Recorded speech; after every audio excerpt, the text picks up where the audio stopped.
시편 1편 6절의 말씀을 보면 이런 말씀이 있습니다. 무릇 의인들의 길은 여호와께서 인정하시나 악인들의 길들은 망하리로다. 아멘. 물론 저와 여러분은 이미 예수 그리스도의 십자가 대속의 은혜로 죄의 옷을 벗고 이미 의의 옷을 입은 사람들이죠. 신학적인 용어로 우리는 칭의, 즉 완전한 의인이라는 거룩한 신분을 얻었어요. 그런데 시편 1편 6절의 말씀을 묵상하면서 갑자기 이런 생각이 들었어요. 우리의 흔들리지 않는 신분이 아니라 우리가 매일매일 걸어가는 길, 일상의 삶에 대한 거예요. 성경이 말하는 진정한 의인은 도덕적으로 착하게 사는 사람을 뜻하는 게 아닙니다. 성경적인 의미의 의인은 철저하게 하나님과 올바른 관계를 맺고 있는 사람을 뜻하죠.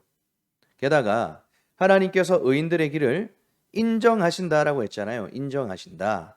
여기서 인정하신다라는 단어는 히브리어로 야다라는 단어인데요. 이것은 지식적으로 안다라는 뜻이 아니라 부부가 서로를 깊이 아는 것 같은 가장 깊고 친밀한 인격적인 동행을 뜻하는 단어예요. 그러므로 성경이 말하는 참된 의인이란 어쩌다 한번 착한 일을 하는 사람이 아니라 매 순간 생명이신 주님과 친밀하게 교제하며 함께 걷는 사람이라는 것을 뜻해요. 반대로 악인이란 세상에서 아무리 윤리적으로 깨끗하게 살아도 생명의 근원이신 주님과 관계가 끊어진 채 철저히 주님 없이 내 힘으로 살아가는 사람을 뜻하는 것이죠. 이런 명확한 말씀의 기준으로 여러분께 질문해 보겠습니다. 여러분의 어제 하루는 어땠나요? 주님과 야다, 즉 주님과 친밀하게 교제하고 동행한 하루였습니까? 아니면 의의 옷을 입고서도 주님 없이 홀로 걸어간 하루였습니까? 우리가 세상에서 아무리 바쁘게 살고 돈을 많이 벌었다 할지라도 생명의 주님과 함께하지 않았다면 우리의 구원은 취소된 것이 아니라 할지라도 영적으로 볼 때 우리의 어제 하루라는 삶의 내용은 가치가 없는 망한 하루가 되었다라는 거죠. 그렇기 때문에 구원받은 우리는 하루하루 매일의 삶을 주님과 함께해야 되는 거예요. 아멘이십니까? 그런데 우리의 현실이 어때요? 현실. 마음이 흔들리는 갈대와 같아서 너무 자주 흔들려요. 지금의 성령 충만이 1시간 후의 성령 충만을 보장하지 않아요. 예배 자리에 있는 지금 내가 성령 충만하다라고 해서 예배당 문을 나섰을 때의 성령 충만을 보장해 주지 않는다라는 거예요. 삶에 큰 위기나 어려움이 올 때, 그리고 아무런 일도 일어나지 않고 아무런 고민도 없는 일상의 무료함에 빠져 있을 때조차 우리는 너무 쉽게 주님 잡은 손을 놓는 영적인 나락으로 떨어지곤 하죠. 그렇다면 이 흔들리는, 그리고 때로는 무료한 일상 속에서 우리가 어떻게 주님과 동행하는 하루를 굳건히 지켜낼 수 있을까요? 오늘 말씀을 통해서 그 대답을 찾을 수 있는 시간이 될 수 있기를 주님의 이름으로 축원합니다. 오늘 본문은 애굽의 총리가 된 요셉이 드디어 형제들에게 자신의 정체를 밝히는 아주 극적인 장면을 보여주고 있죠. 여러분, 자신이 요셉임을 밝혔을 때 형들의 반응은 어땠습니까?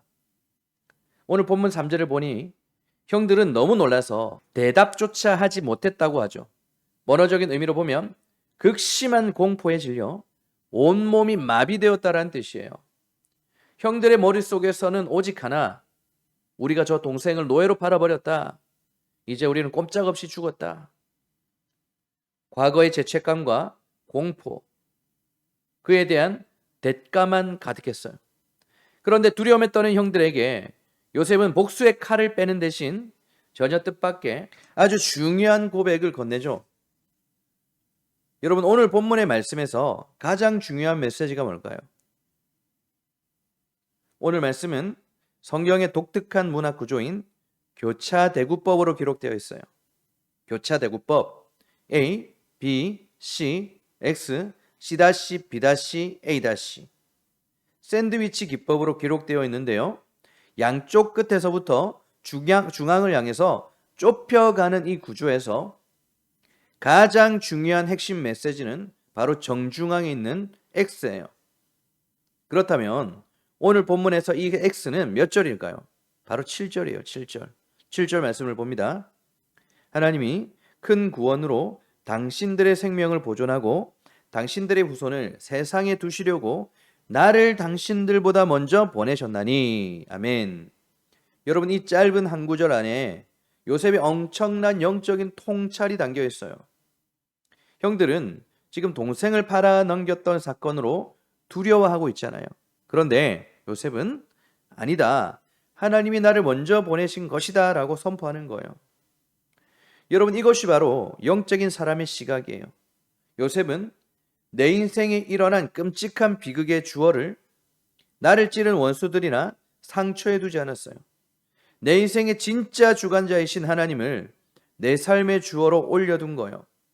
형들의 배신을 하나님의 사명으로, 보내심으로 완벽하게 재성낼 수 있었던 것이죠. 더 놀라운 것은 요셉이 발견한 하나님의 큰 구원이란 진짜 의미예요. 7절을 다시 보시면 당신들의 생명을 보존하고 후손을 세상에 두시려고 라고 하죠. 단순히 이 흉년에 우리 가족 안 굶어 죽게 하려고 나를 총리로 세우셨다라는 뜻이 아니에요. 여러분, 만약 이 7년 대기근 속에서 야곱의 가족이 다 굶어 죽었다면 어떻게 됩니까? 아브라함과 이삭과 야곱에게 약속하셨던 언약의 가문, 즉 훗날 만민을 구원할 메시아이신 예수 그리스도께서 오실 이스라엘의 혈통이 역사 속에서 완전히 끊어지게 되는 거잖아요. 요셉은 깨달았던 거예요. 그러므로 요셉은 자신을 향한 이 거대한 하나님의 목적을 보았기 때문에 자신들을 팔아넘긴 형들을 완벽하게 용서하고 안심시킬 수 있었던 것입니다. 여러분, 용서라는 것은 하나님의 뜻 안에서 가능한 거예요. 내가 이빨 깍 깨물고 하는 게 아니라요. 주님의 마음을 품으십시오. 주님의 마음이 있어야 용서하시는 거예요. 주님의 마음이 없으니 용서가 안 되는 거예요. 자, 그렇다면 이제 속으로 이런 질문이 생기지 않겠습니까? 요셉은 어떻게 이 억울하고 끔찍한 상황 속에서 이토록 위대한 하나님의 큰 그림을 볼 수 있었을까요? 그가 천선적으로 멘탈이 강하거나 미래를 꿰뚫러 보는 초능력자였을까요? 아니겠죠? 여러분, 요셉은 우리처럼 한치의 미래도 알 수 없는 연약한 인간이었어요. 여러분, 한번 상상해 보십시오. 만약 요셉이 보디발의 집으로 노예로 팔려왔을 때 내 인생은 이제 끝났다라며 신세를 한탄하고 자포자기했다면 어떻게 됐을까요? 혹은 보디발 아내의 유혹에 눈 한번 딱 감고 쾌락을 즐겼더라면 오늘 45장에서 하는 이 위대한 사명의 고백은 결코 날 수 없는 고백이었겠죠.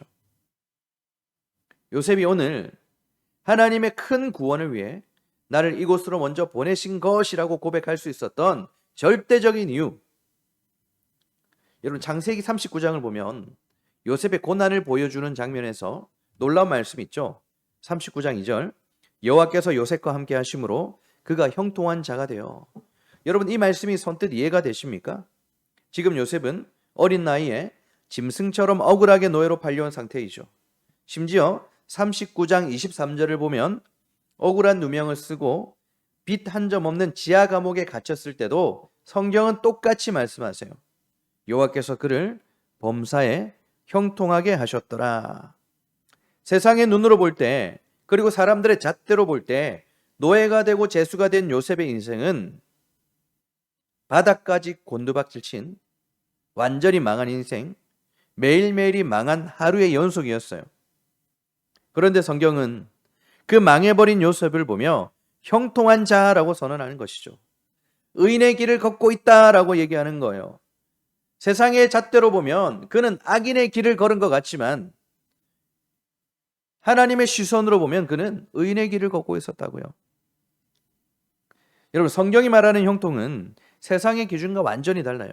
성경이 말하는 진짜 형통은 내 통장에 잔고가 쌓이고 아무런 고난 없이 만사형통한 것이 아니죠. 내가 왕궁에 있느냐 감옥에 있느냐는 장소나 조건이 전혀 중요하지 않아요.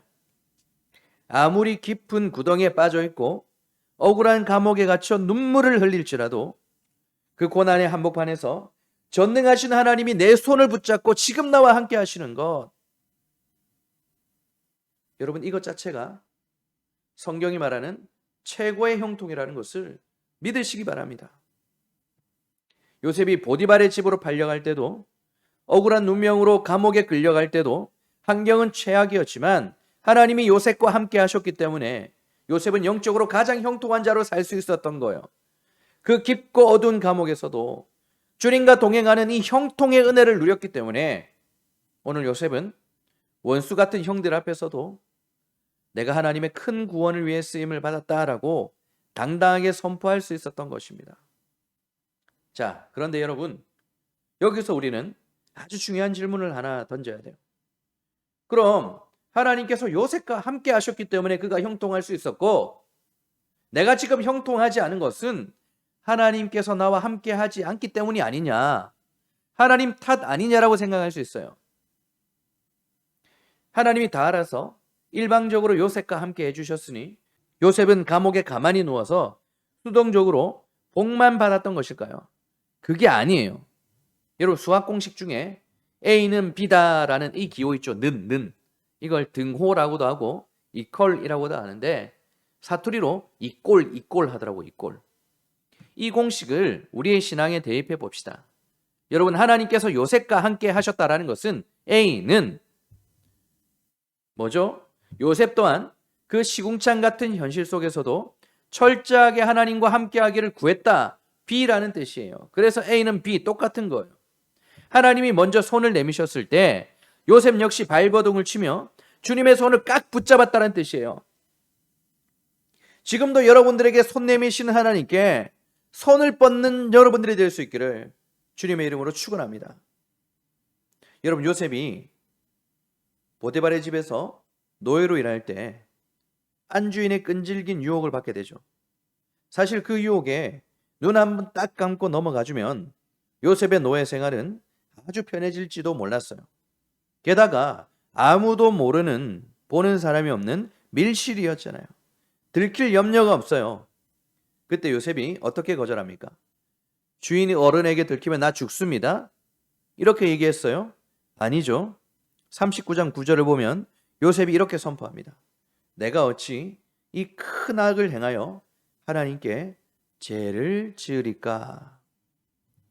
여러분, 아무도 신경 쓰지 않는 그 은밀하고 무료한 일상 속에서도 요셉의 시선은 정확히 살아계신 하나님을 향해 있었어요. 어디 그뿐입니까?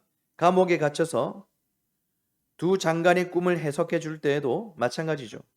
창세기 40장 8절을 보면 해석은 하나님께 있지 아니하나이까라며 제수복을 입은 처지에서도 철저하게 하나님의 주권과 뜻을 구했지 않습니까?